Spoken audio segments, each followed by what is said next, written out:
प्यारे बच्चों, हम पढ़ रहे थे कक्षा 6 की गणित और इसमें हमने अपना पहला अध्याय अपनी संख्याओं की जानकारी को प्रारंभ कर दिया है। और इसमें हमने सारे टॉपिक पढ़ते हुए लास्ट में जो पढ़ा था टॉपिक वो था सन्निकटन मान, अर्थात जिसको अप्रॉक्सीमेट वैल्यू भी कहते हैं। आज हम उसी के ही उदाहरण करने वाले हैं। तो आइए शुरू करते हैं। योग अथवा अंतर का आकलन। हमने जो पूर्व में आकलन किए थे वो केवल संख्याओं के किए थे। आज हम उन संख्याओं का योग करेंगे, अंतर करेंगे और गुणनफल भी करेंगे।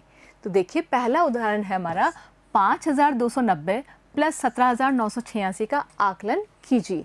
तो हमें इन दोनों को जोड़ना है, लेकिन आकलन के साथ। तो आइए शुरू करते हैं।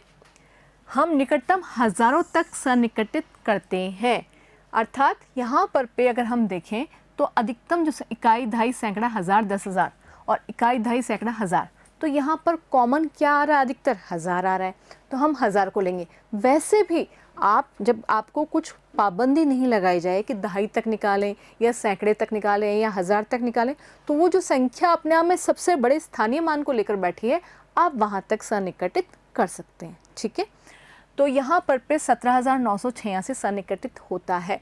आप देख पा रहे हैं, हमने जैसे पूर्व में चर्चा की थी कि अगर कोई संख्या 0, 1, 2, 3, 4,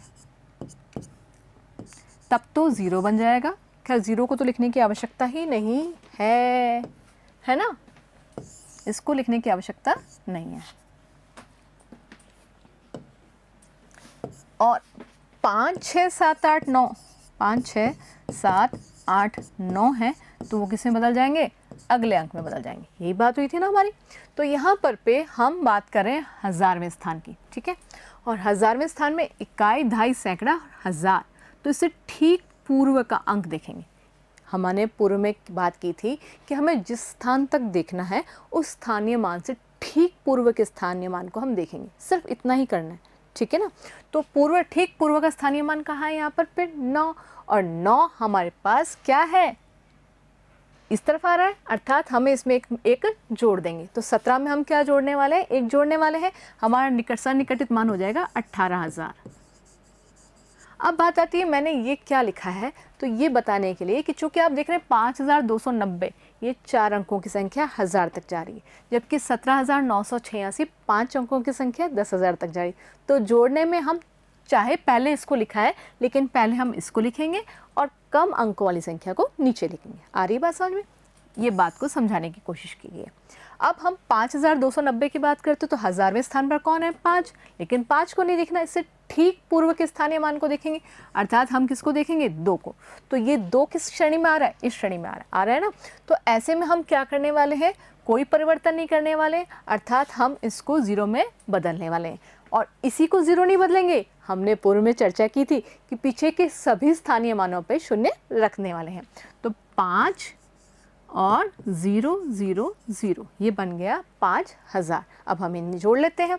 तो जोड़ेंगे तो ये आएगा 1, 2 और 3 और 18, 5, 23, या आप हासिल लगा के जोड़ना चाहें तो 5, 8, 13 और हासिल की लग गई 1, 23,000।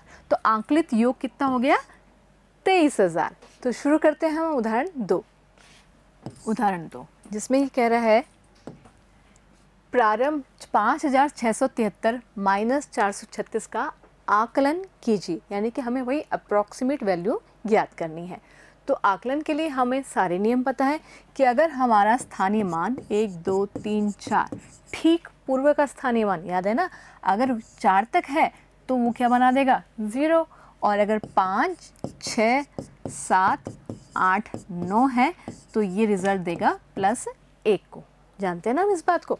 तो देखते हैं। प्रारंभ में हम हज़ारों तक सन्निकटित करते हैं। असल में इस सवाल में कहीं कुछ नहीं कहा गया है कि आपको कहाँ तक सन्निकटित करना है। तो ये कह रहा है उदाहरण वाला कि एक बार हम 1000वें स्थान तक करेंगे, फिर 100वें स्थान तक करेंगे, फिर इनकी तुलना करके एक निष्कर्ष निकालने वाले हैं। वो निष्कर्ष हम भी सवाल को हल करके निकालेंगे। तो पहले हम भी 1000वें स्थान तक सन्निकटित करते हैं। 5673 सन्निकटित होता है। तो हम जब भी जिस 1000वें स्थान तक की बात कर रहे हैं ना, तो 1000वें से ठीक पूर्व कौन है? 6, और 6 किस कैटेगरी में आ रहा है? इसमें आ रहा है ना। तो हम क्या करने वाले हैं? इसको +1 करने वाले। किसको +1 करने वाले? जहाँ से बात की थी 1000वें स्थान को। तो ये बन जाएगा 6000। यही बात हुई थी ना, क्योंकि बाकी के पीछे के सभी स्थानीय मानों को हम शून्य कर देते हैं। आगे बात करते हैं -436। तो 436 में हम चूँकि हज़ारवें स्थान की बात कर रहे हैं, तो हज़ारवां स्थान तो यहाँ है ही नहीं, लेकिन अगर हम लिखना चाहें तो क्या लिखेंगे, 0,436। ऐसा ही होगा ना, ऐसा ही होगा ना, 0,436। तो 0 के बाद अभी जैसे बात की थी तो हम सैकड़े स्थान को देखेंगे। सैकड़े स्थान पर कौन है, 4, और 4 किसकी तरफ शिफ्ट कर रहा है, 0 को, अर्थात ये स्थान क्या हो जाएगा, 0 और पीछे के भी सभी 0, अर्थात ये बनने वाला है 0 0 0 0। आ रही है बात समझ में। अब हम इनको घटाएंगे तो हमारा आकलित उत्तर कितना आएगा, 6000 में से 0 घटाने में तो 6000 ही आएगा ना। अब लेते हैं हम इसको सैकड़े के स्थान तक। तो इसके लिए निकटतम 100 तक सन्निकटित करने पर 5673 को, अब वापस समझे बात को, 100 तक सन्निकटित कर रहे हैं, ठीक है। तो 100 तक से ठीक पहले का स्थानीय मान क्या है, दहाई। तो हम देखेंगे दहाई को, तो दहाई पे कौन है, 7, और 7 के लिए हम जानते हैं,